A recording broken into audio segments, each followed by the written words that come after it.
Good afternoon, ladies and gentlemen. Welcome to another segment of Asaph Cafe. I am your host, Asaph Adonai, and on my left, we have Mr. Dan West, and we're going to do a one-on-one this time. I've got the clock set. It's not proper, but I mean, it doesn't matter, just so it's set. This time, we are on the set of Elvira. I don't know. Her show is what 20, 30 years old, something like that, maybe older. So for the younger audience watching, she was a famous comedian, and she was known as the Mistress of the Dark. I think she showed a lot of movies, didn't she? Yeah, throughout like her show. Her show is much like your show. Yeah, and it was like she would just according to this information, her name was Cassandra Peterson. She's an American actress best known for her portrayal of the horror hostess character, Elvira, Mistress of the Dark. She gained fame on Los Angeles television wearing a revealing black gothic cleavage-enhanced gown. And of course, if you lower your book, you can see nature has endowed this woman, but it was just the character she was playing, you know. So anyway, she hosted a show called Elvira's Movie Macabre, and it was a weekly horror movie presentation. So they would show like maybe these vampire movies, Dracula movies, you know, or comedies, and you know, that sort of thing. Similar to Svengoolie, who's currently doing it now. I don't know if you're familiar with him or not. Svengoolie. He's on MeTV. He is the current guy that's doing these kind of shows. Oh, okay.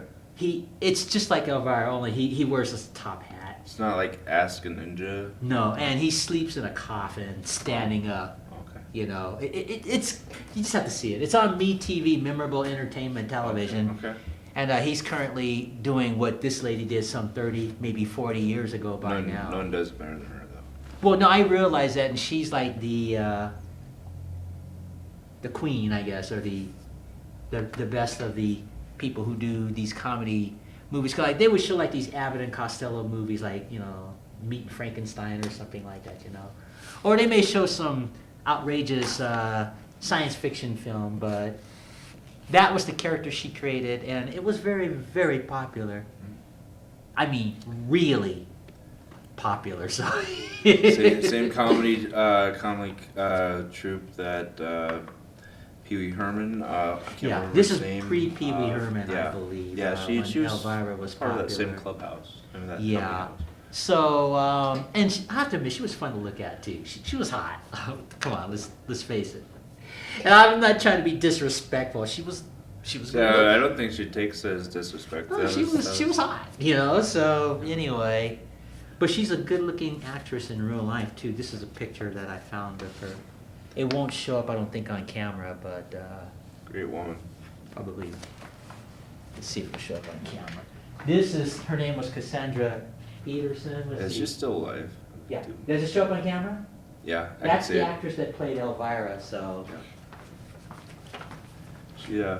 I mean. She had to be songs, music. I mean, she had the hermetic inner child that only gets darker by age. So. Yeah, and of course with this character, that's probably a wig she's wearing, obviously, and the black clothing. But it was fun. She was just a fun host of her own show that showed all these science fiction or horror movies, I guess. And well, I mean, they were B rated. Well, yeah, I know the cheesy. Like Christian Ackerman stuff. As you have Ed Wood's genre all within there. So mm-hmm. I mean, the worst movies ever made, but we're just so fascinated they created a cult following. Yeah. So anyway, there are a lot of cult films like The Blob. Did you ever see The Blob with Steve McQueen? I couldn't get through it. What's that? I usually had a head cold. Oh. Whenever I thought about watching it, I ended up with a head cold. Well, you know, that's the movie that made him famous. That's the movie that put him on the map. Because he was very young. And basically the synopsis of that film, it's always like the same plot line with these like science fiction films. Alien comes from space. He's like this blob, like this liquid blob, that just goes around eating people. There's an old movie called The Stuff that was really interesting. I never heard of that one. The Stuff, it's like yogurt. Yeah, it's weird old B movie from like so it was a comedy? Late 70s, early 80s. Not a comedy. It was weird. It was like the Blob by description, but it was an alien life form that gets mass produced as a junk food. Oh, I see. Yeah, and that it kills everybody by taking over their bodies. It's like a lot like that's what they did on the Blob too. Yeah, like an antidepressant. Boy, these keys are not working very well on this instrument here. I wonder if I should put the automatic music on. But anyway, getting back to Elvira, according to this information here, I'm just scanning stuff here. She was born in Manhattan, Kansas, grew up in Randolph, Kansas, and she was fascinated with horror-themed toys and things as a little girl. While everybody's playing with Barbies, according to this information, she's playing with the horror stuff. So I had night terrors when I was little. It says here she auditioned for Ginger Grant on Gilligan's Island. Well, the 1981 movie. And this was before she got offered to be the host of her own show. So Gilligan's Island, the movie, would have taken a different direction, I suppose, if she had been in the film instead of Tina Louise, the actress that played Ginger Grant. I don't know if you ever saw the Gilligan's Island movie. Oh yeah, I used to love that. I always wondered why the professor didn't kill them all. Why he didn't? I mean, he's like, you're messing with. This is the radio, Gilligan. Ah! Yeah. Why didn't just? I mean, it's obviously like a 7-year like controlled environment, perfect laboratory. The only person that no one suspects of anything is the professor. Well, what was funny about Gilligan's Island is how the professor could make a radio out of a coconut, but couldn't get them off the island. He didn't want to.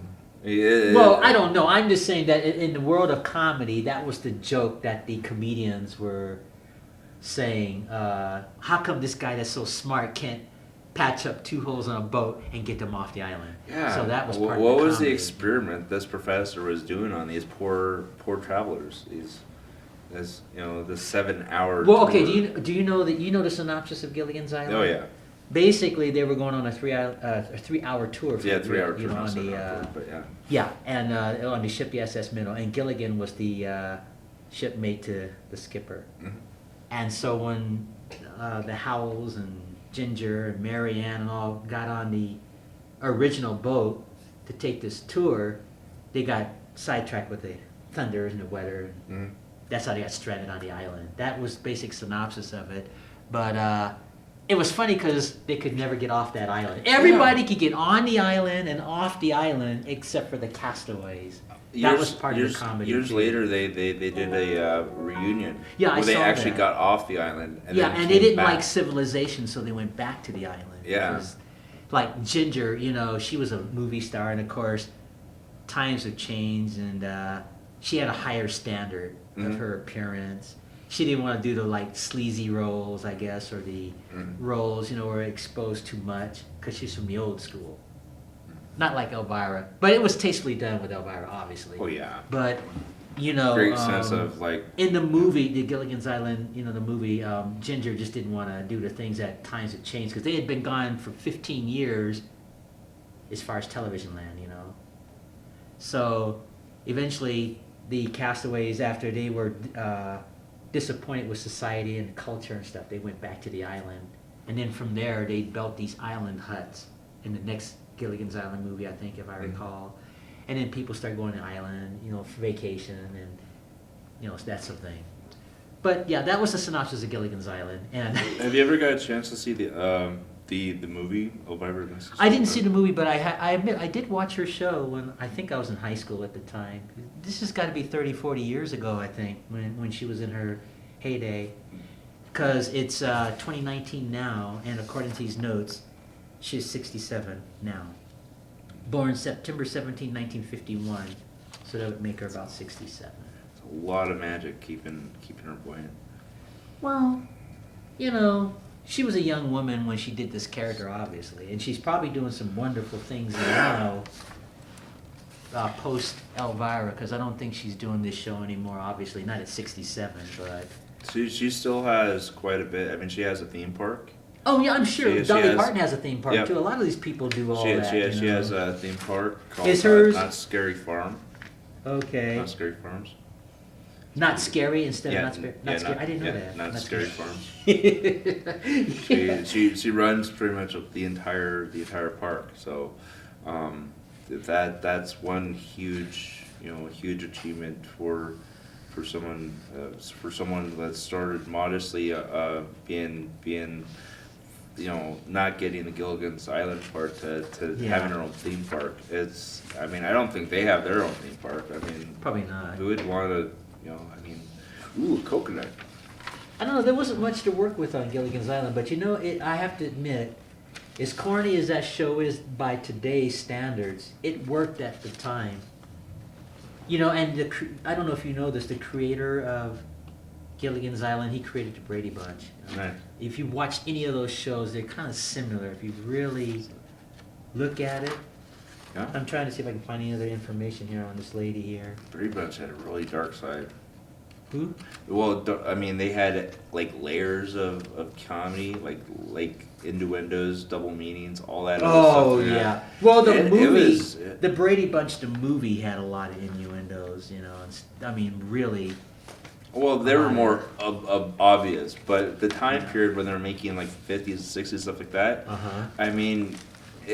Like the language could go either way, and they just stayed in the middle somewhere. Yeah. You could go this way or that way. You could lose your show altogether if you said it this way. But yeah, so they had that. Yeah, I understand. Yeah. They chose their words very carefully. Yeah. It was well written. That's all I'm saying. Well, did you know that there was a spinoff that was supposed to come from the Brady Bunch? I don't know if you were aware of that, called Kelly's Kids, with the actor Ken Berry. I didn't know that. Well, it didn't last long because ABC rejected it. See, if you watch the Brady Bunch, at the last few episodes, they introduced Ken Berry's character. He played this father, and then he adopted this African American kid and this Asian kid. So it was called Kelly's Kids. It was the three of them: white boy, Asian boy, and African American boy. And they featured all four of these in the conclusion of the series of the Brady Bunch, and it was supposed to launch into a sequel or their own show. But ABC rejected it after the Brady Bunch went off the air. I guess they weren't ready to have a show of a white father raising an African American and Asian boy. That's just the way it was at that time period. Yeah, I mean, look at Star Trek. Star Trek was like very aggressive. Oh yeah. At that time period, when it came to racial, Yeah, political and racial. Yeah, and it worked. It worked with Gene Roddenberry. Yeah. But the sponsors, I had seen some documentaries of Gene Roddenberry, and the sponsors freaked out that they thought that they would get hate mail, but they never did. No. I mean, they set up really stressful situations that they had to work out of in every episode.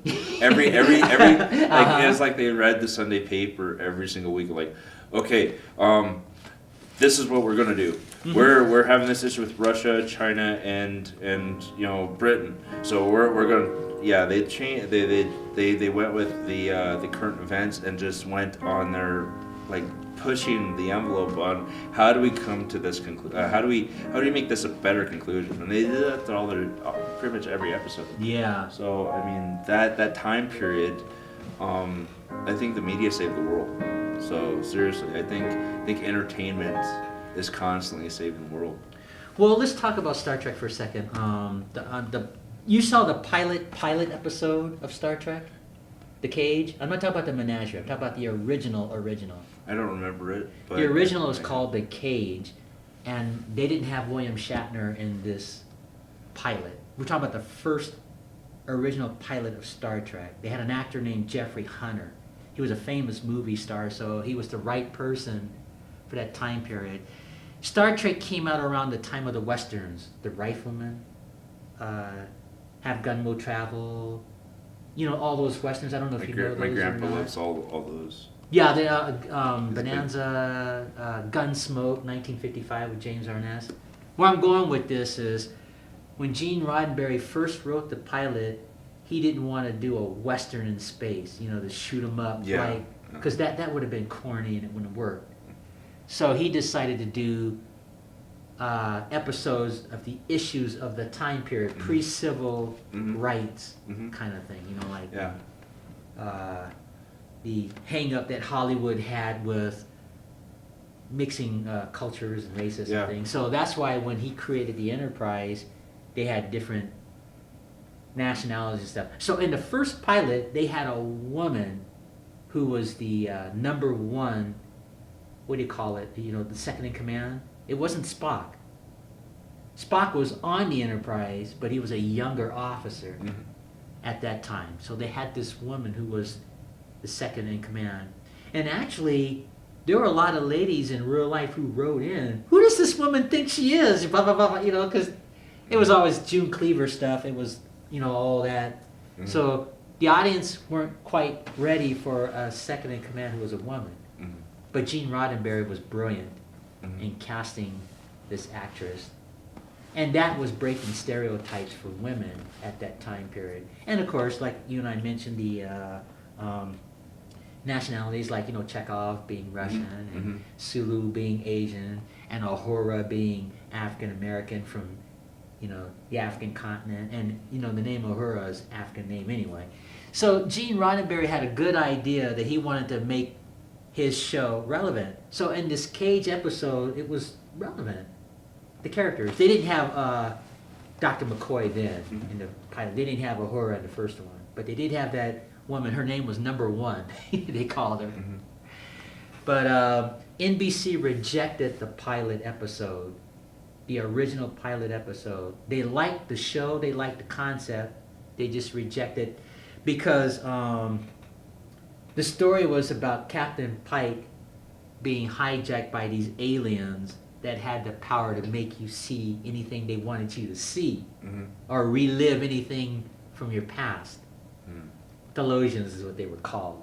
Delusion. And they lived on a planet called Talos 4, and the Enterprise is the only ship to ever visit Talos 4. But Starfleet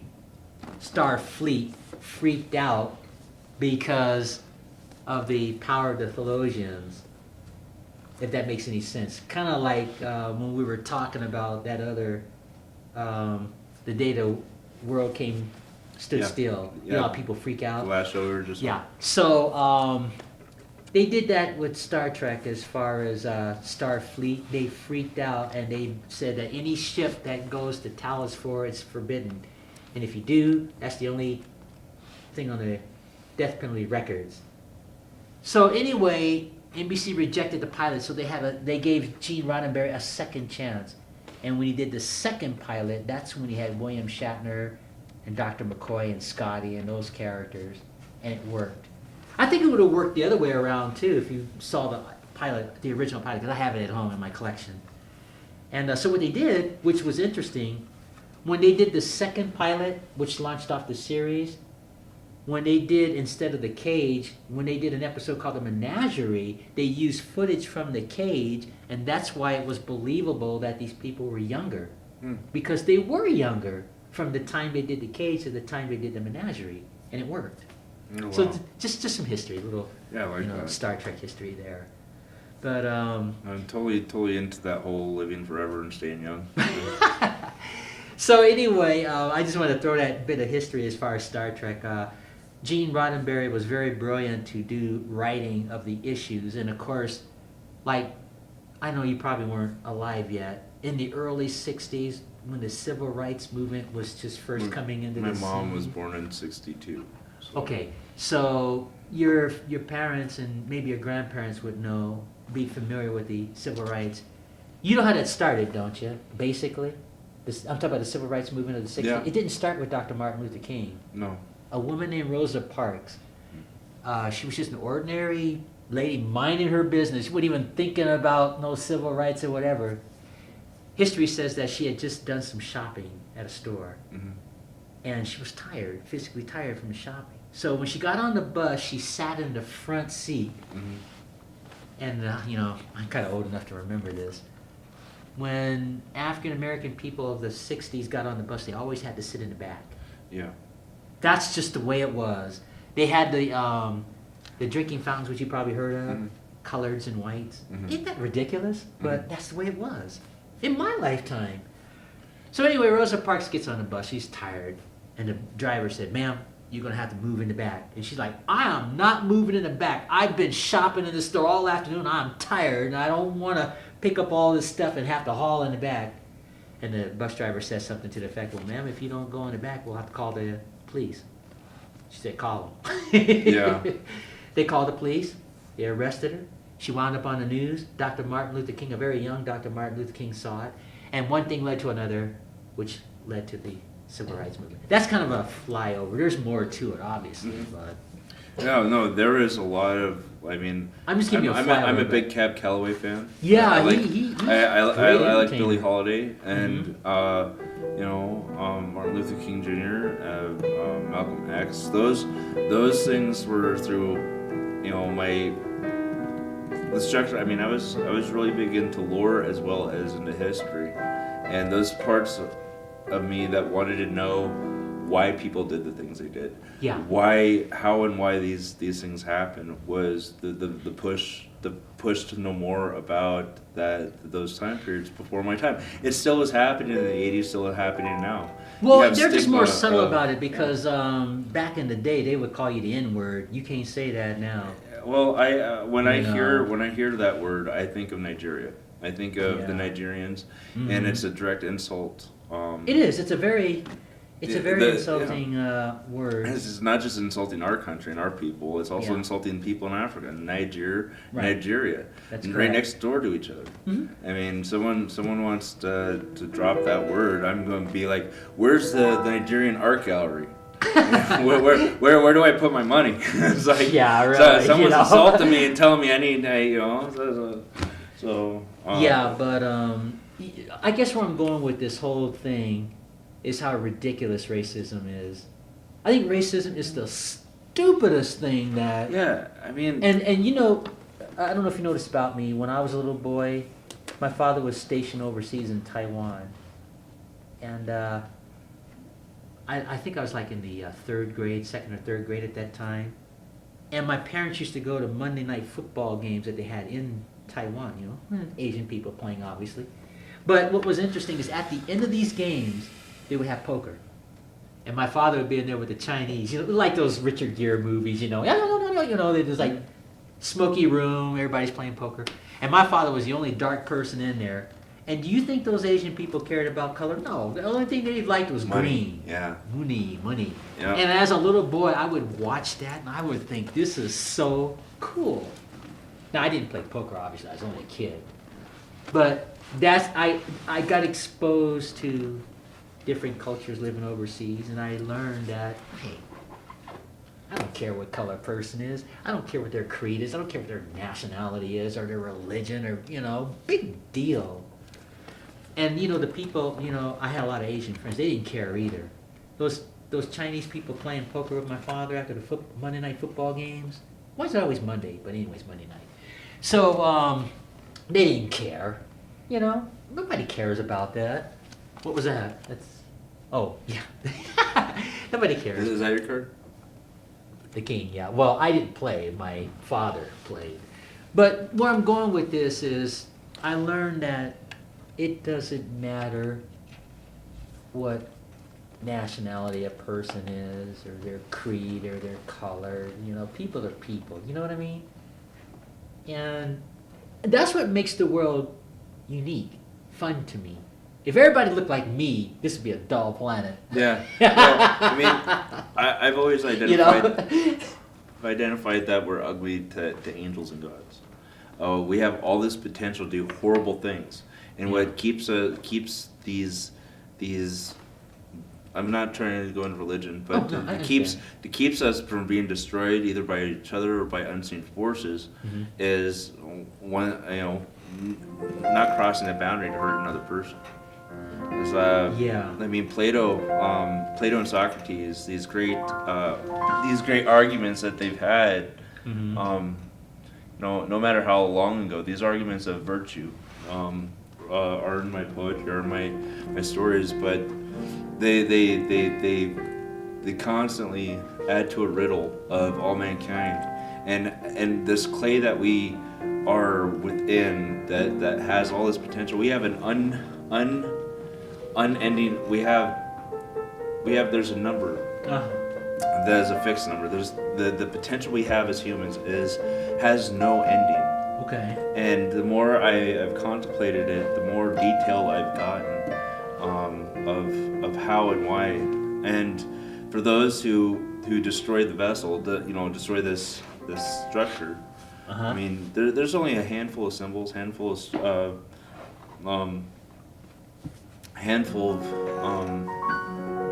designs that bigotry can.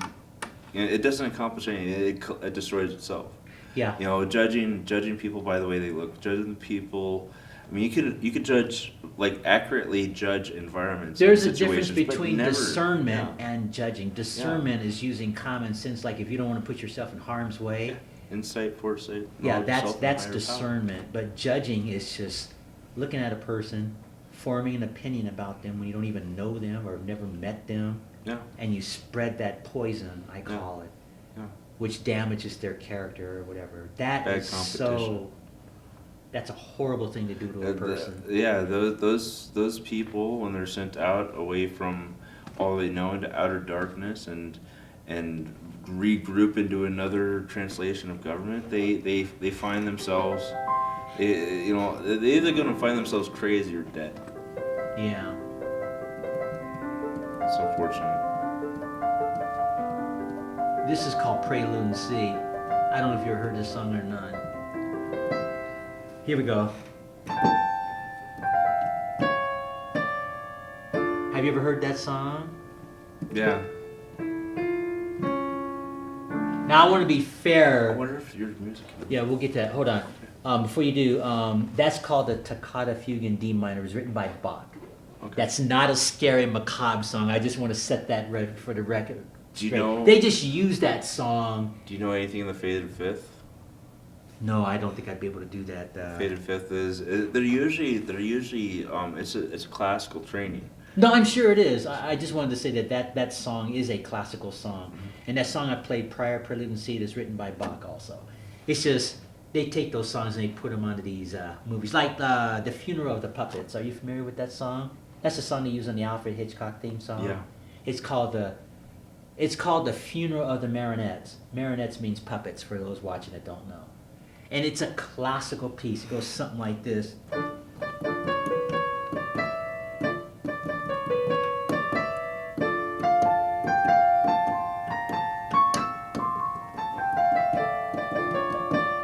Something like that. That is a classical piece. That's not a horror song. Where I'm going with this is like that song and Toccata Fugue in D minor. They're just going.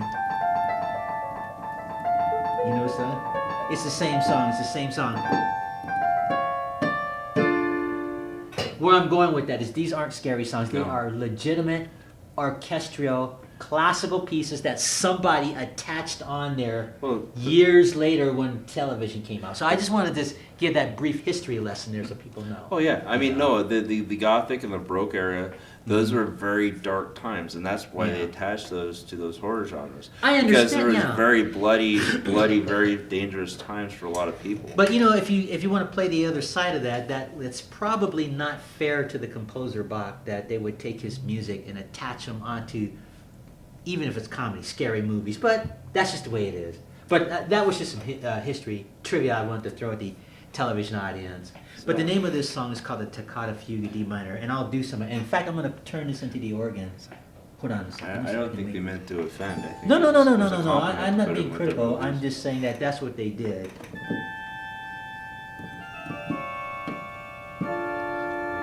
Phantom of the Opera. Something like this. Sort of Mary Shelley's Frankenstein.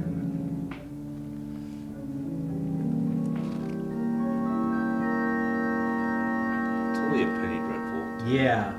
I'm just ad-libbing because that's not really a piano song, you know.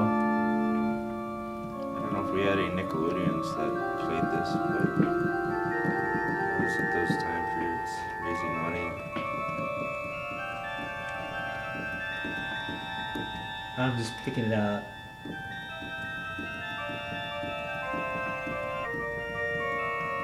Something like that, you know. I dropped dollars and nickels for that song. Yeah. But that's a long song. It's like 10 minutes long, that song, all the way through. And it has a part that goes something like this.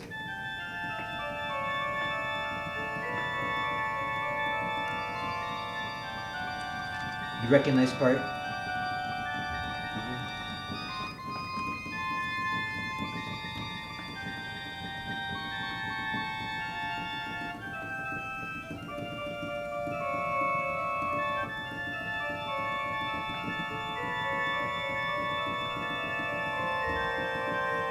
Something like that.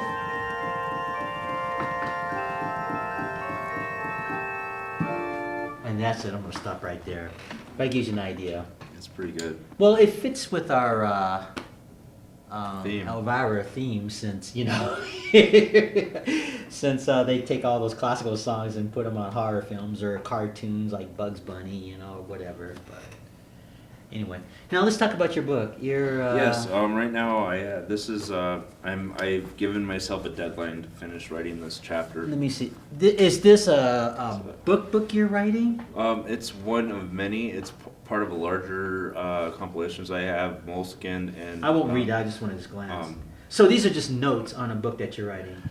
Yeah, well, it's many. It's what they call a grimoire or a book of shadows. So this is just one chapter of a larger, much larger book. I guess what I'm saying is this going to be like an autobiography? This book? Or, I have like 3 pages in that that are part of your memoir. autobiography? Yeah, only 3 pages in that chapter that are memoir. But the rest of it is letters to the living, letters to the dead, Okay. Letters to enemies, poetry, song lyrics. So, And so it's called the Sanderson, right? Is the name of it? that's actually the journal Oh, book. journal. It's the name of the. It was a Halloween. I got it here at. I got it there at Spirits this last Halloween, and I've been. You mean that's where you bought this? That's where I bought that. To write your notes in. Yes. Okay. So I have. I brought 3 of them with me, and Okay. I have a stack probably of 6 or 7 compositions. How long have you been writing this book now? Quite a while. Yeah, it usually takes a few years. It took me 2.5 years, and I wrote my own autobiography. So take your time. Yeah, I've been working on. Well, the whole time I was traveling, when I left Missoula 2005, 2006, I was writing constantly, and trying my best to keep a hold of all of it. So I transferred sections at a time in case I couldn't keep a hold. Over time, my chapters of my larger book kept disappearing, and when I stopped moving, they started piling up again. So I constantly wrote screenplays, short stories, songs, so on and so forth, and along the way, my memoirs. So. You know what you could do is take a flash drive and put all your notes on a flash drive as a backup. I actually I put them all on clouds. I mean, everything from day one, you know. So yeah, I have an external hard drive right now at 1 terabyte. I'm going to be getting more space soon. Yeah, that way if the computer system crashes, at least you'll have it. And then you can do it the old-fashioned way, just like what I did. I had sketch notes like what you're doing. I've been working on a Sorcerer's Cookbook as well. Sorcerer's Cookbook, let me see this. This one is a Wizard's Cookbook, which gave me the motivation, gave me the inspiration for the Sorcerer's Cookbook. Now, let me make sure I understand. You didn't write this book, right? No, I did not. This book gave you the inspiration, right? Gave me the inspiration. I bought that at Barnes & Noble, and it inspired me to start writing my own book. Your own book. So this book, okay. Inspired. But you mentioned a sorcerer's cookbook. It's a cookbook, a regular cookbook. An actual cookbook based on my favorite foods and the things from this book. Okay. Well, that was the inspiration. That to me is like amazing comfort foods that would be great at dinner parties and so on and so forth.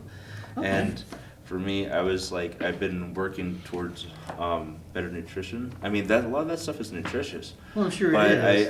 I identified from family history, going through meditation, going through my notes, and identifying family gatherings what's been eaten. I make my own jelly. I smoke my own meat. I make my own jerky. I dry my own herbs. So having that experience has been adding to my overall understanding of like my overall like need to make a book. So I make my own infusions, my own tinctures. I mean, I'm just starting to get into tinctures, but my own infusions, oil and vinegar infusions. Be working on injections, making sausage injections with the infusions, and drying and smoking. So if I can make as much alchemy mess as this can, I think I'd be doing okay. But I'm hoping at some point to publish these books. Well, it's gonna take time. You can always self-publish too if I do. If publishers reject you, which I think is stupid. By the way, that publishers, it's like movies. Like you want to be an actor or a musician, and these record companies. Because I'm old enough to remember that before the computers came out. Anybody knew. Charming Publications, copyright 2010. Okay, I don't know them, but here's where where I'm going with that is like a lot of these record companies in the past and movie studios, they're always rejecting people, publishers for books. So they came out with self-publishing. And, my book got a 5-star rating on Amazon. And so yours might too. But see where I'm going with this is, you know how many publishers turned me down? I went through 300 publishers. It costs a lot to print. Well, I was able to send a link to the entire book. Okay. It took me a while. And everybody kept turning me down. All these publishers like CBS and so on, they just kept rejecting me, thrashing the book. And I knew they were wrong, so I didn't take it personal in case you're going through that. You can't take that personal. You got to get a rhinoceros hide because that is their opinion, and they're always turning people down for whatever reason, whether it's music, but now we have self-publishing. And like, speaking of music, record companies are always turning folks down. Mm-hmm. And now you can just go on the computer, SoundCloud and all, and put your music on there. And I want to thank Romeo, the rapper. I don't know if you know him, African-American young rapper. He was getting turned down a lot. You know what he did, his family did? They made like about 500 copies of his first CD. They put it in the back of the truck of their car. They're out there selling the CDs out there where he was from. Yeah. And bootlegging your own. And it worked. Yeah, bootlegging made him a star. But see, where I'm going with this too is, I don't know why publishers, record producers just toss everybody away.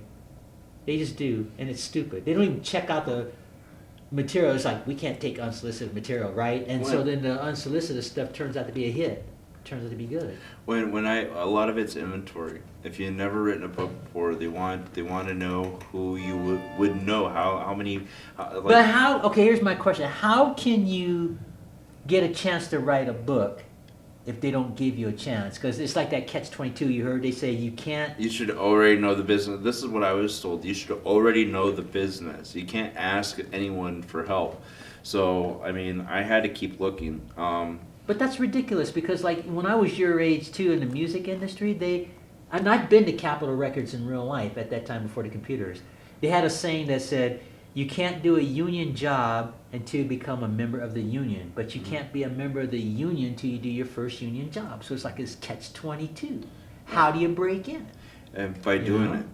Break in by doing it, build inventory. This is what I learned with my photography. When I spent 2.5 years in Portland, Oregon doing photos. I had no idea why I wasn't selling a single photo. Mm-hmm. I was immediately in a world market. I had no idea how much it would take. I spent all my disability money every single month, mm-hmm. sleeping on someone's floor just to print out constantly my entire check. Right. Every month, printing out photos that I took of the entire city every single day. So, I mean, that was, that when I learned about how that worked, I started like looking for agencies. I started looking for places like Dark Horse Comics is right there in Portland. You have IPRC, Independent Publishing Resource Center in Portland, Oregon, which opens up the venue. You could self-publish like I have. That's where I started. That's what I was talking about. Yeah, they give give people chances that the normal the forms, organizations won't. Yeah, the forms you fill out for like they have all the stacks of the contracts that you would format that would normally turn you down if you didn't have this. You say, here, let me send you a contract, a 3-party contract, 2-party, whatever. Let me send you this test, whatever. Right. They don't. If they like it, they'll sign it. So more likely, the more organized you are, the more likely you're going to get things signed. However, I mean, all that stuff was right there in front of us. Like when I was homeless on the street, and when I was trying to figure out how do I get my poetry published, how do I get my screenplays, my stories, my comic book stuff. Launchpad Comics is also part of Charming Print Publications.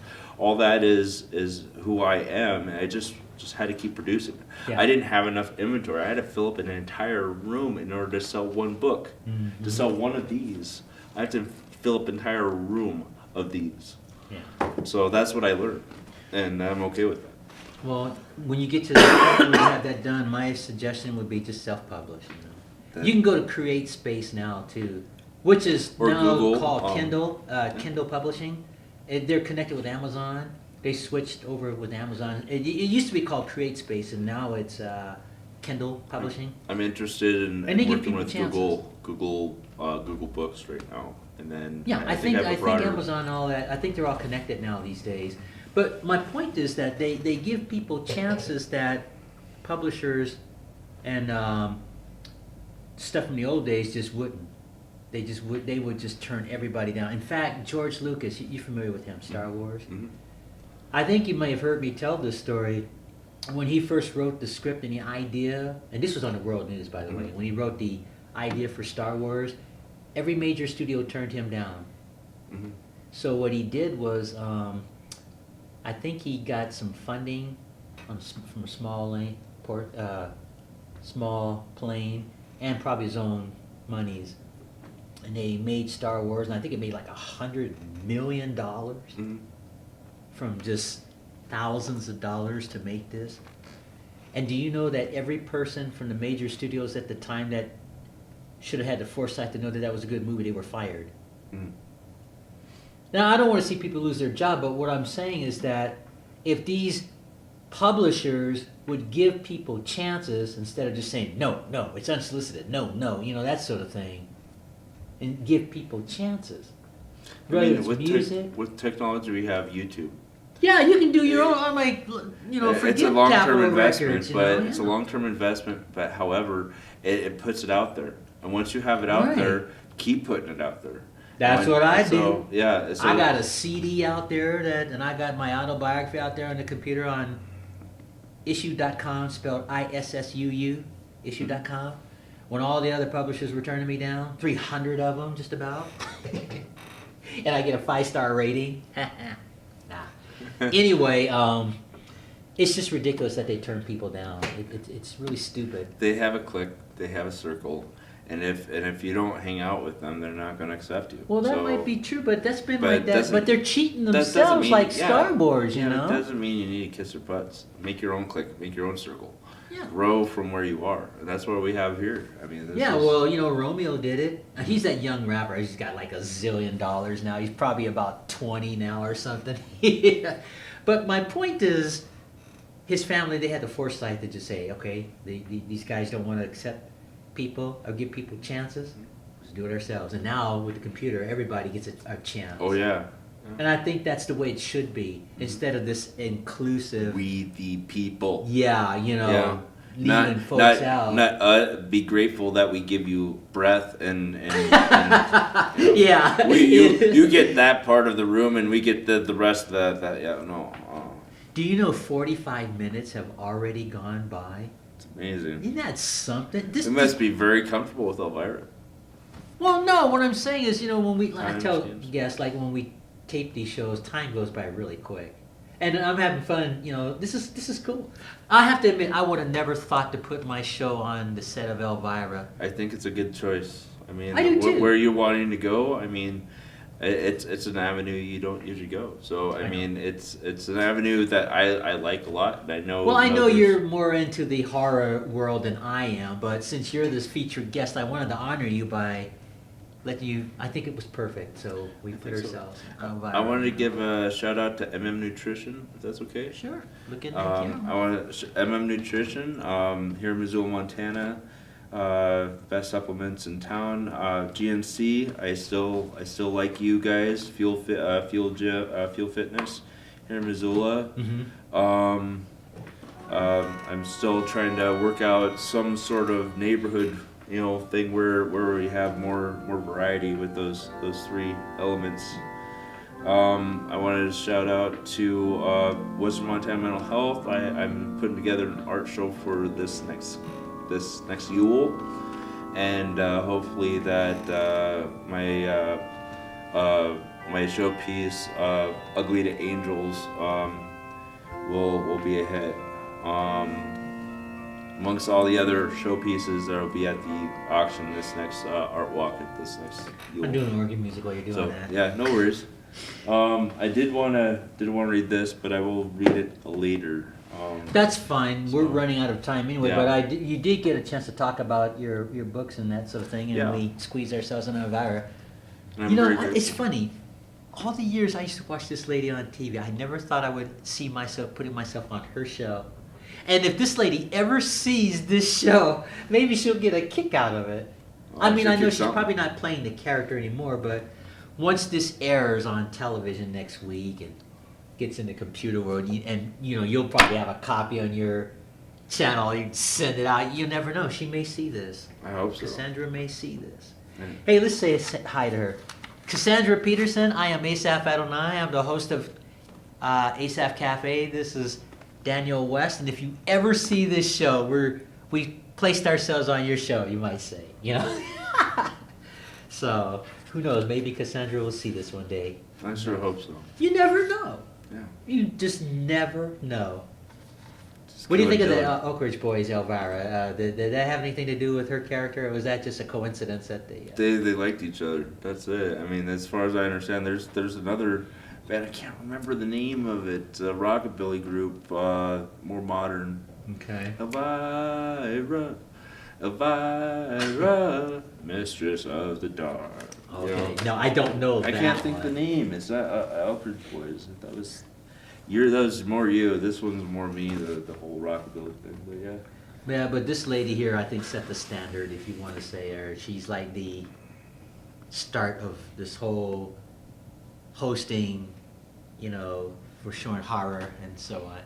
So what a legacy she left the world. If you think about it. Mm-hmm. What a legacy. I hope she never leaves this world.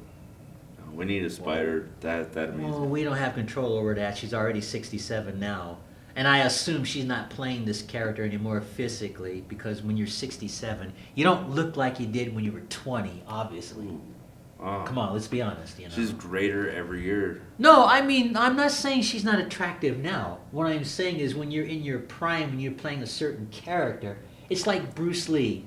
I know he's gone now, but if Bruce Lee were like 70 years old, it wouldn't be the same as when he was in his prime, like with the Green Hornet. That's all I'm saying, We all age and, Wine ages. Yeah, there you go. But no, that's an interesting character that she left the world. And I think it's funny that you and I are on the set of her show, because their younger audience watching this, or will watch this, they probably don't know who she is. I mean, when's the last time you heard Elvira mentioned as far as in everyday life, her television show? Her show was, 30, 40 years old, So you're not quite going to hear about her as much. But it's fun to bring her back to life in a sense. I'm talking about her character, her character. So it's good to be alive.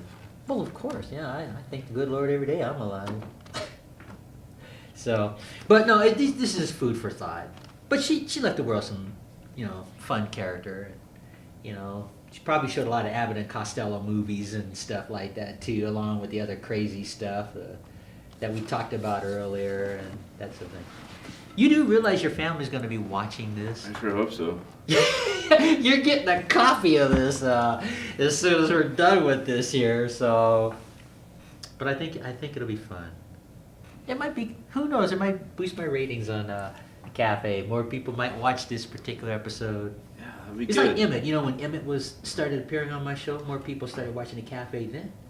Because he had his own show, Awful Truth About Society. So his audience started watching him. And he's tame on this show.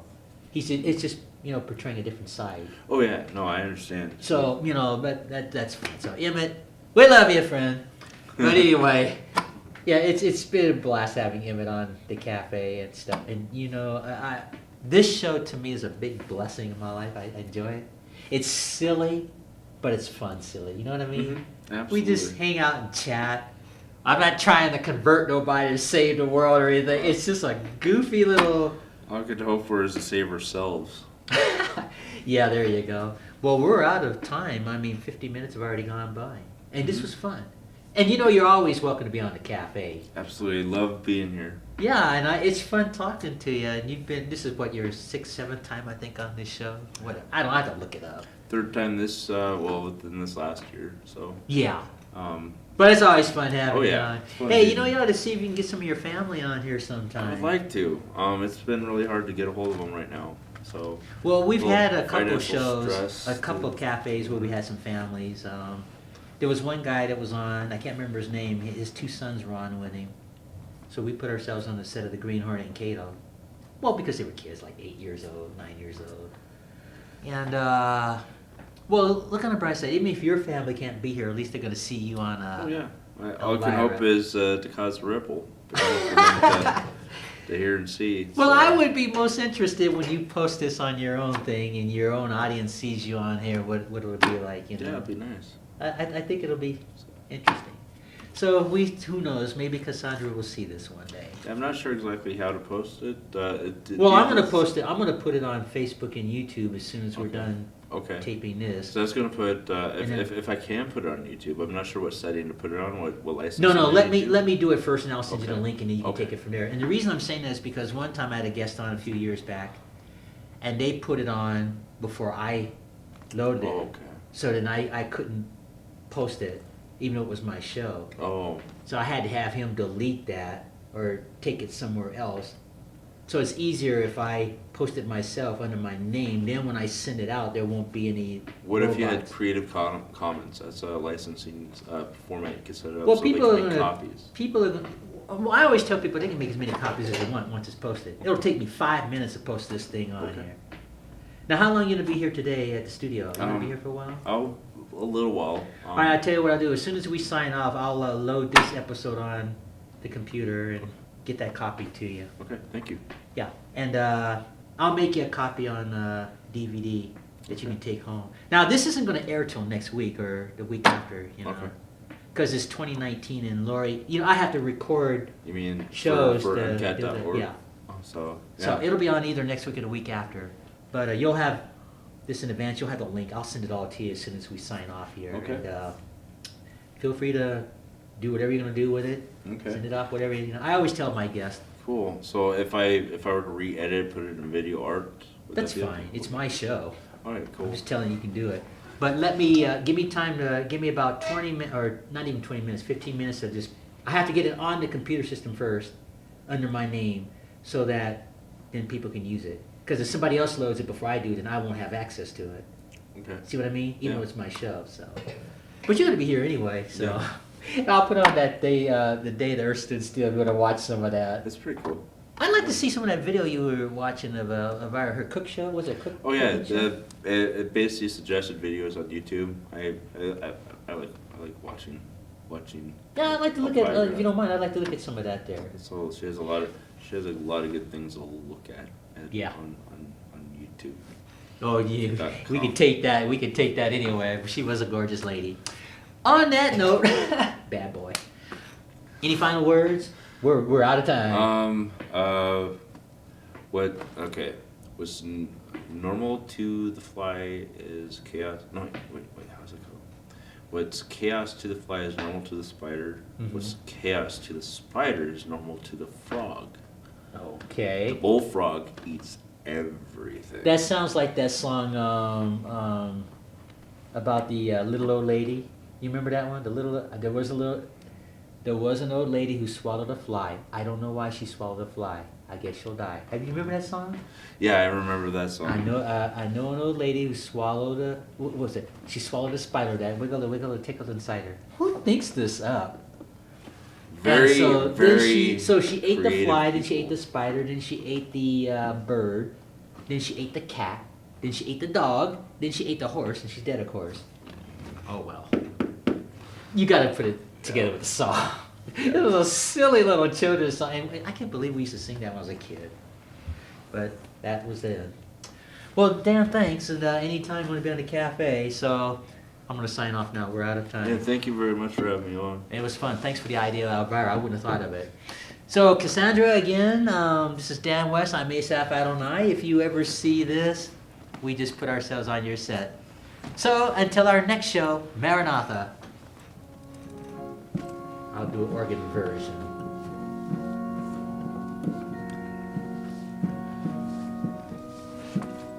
There you go. Well, make yourself at home and I'll shut everything down.